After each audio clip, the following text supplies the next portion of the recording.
model. A waterfall model is an engineering model that is used to that is applied on engineering process.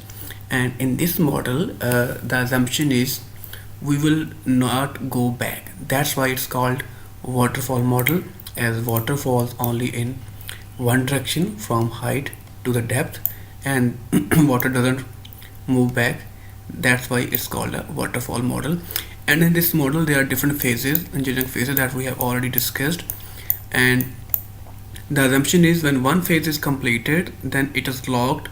We do not modify or change or make any change in this phase, and we move forward.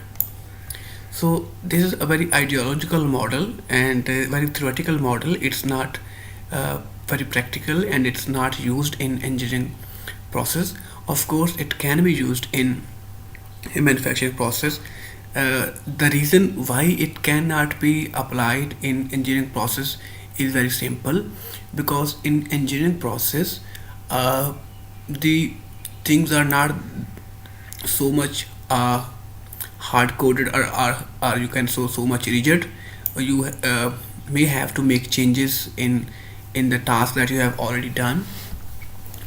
And on above of that, there's also another issue with this model, because this model says we cannot start this activity until this activity is finished. So until this activity is finished, we cannot start this second activity. So what does it mean? It means the team of the second activity will stay idle while the previous activity is not finished. So the workload of the team is not evenly distributed in waterfall model.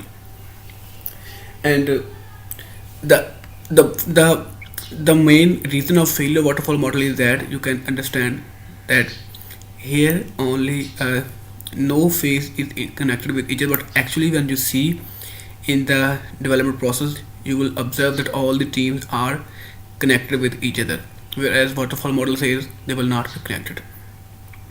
And here is another diagram that explains the failure of waterfall model. It says that in theory waterfall model works quite well, but what happens actually is you analyze, design, code, and when you start testing, the test fails because we didn't involve customer in all these phases. And the reason is this picture explains it quite well. How the customer explained it, this was how the product leader understood it, this was.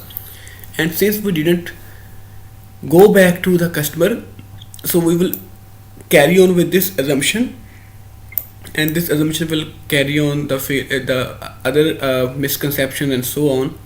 And finally the conflict will arise when we will going to deliver the product, because the customer was actually wanting this product, but we built some other products.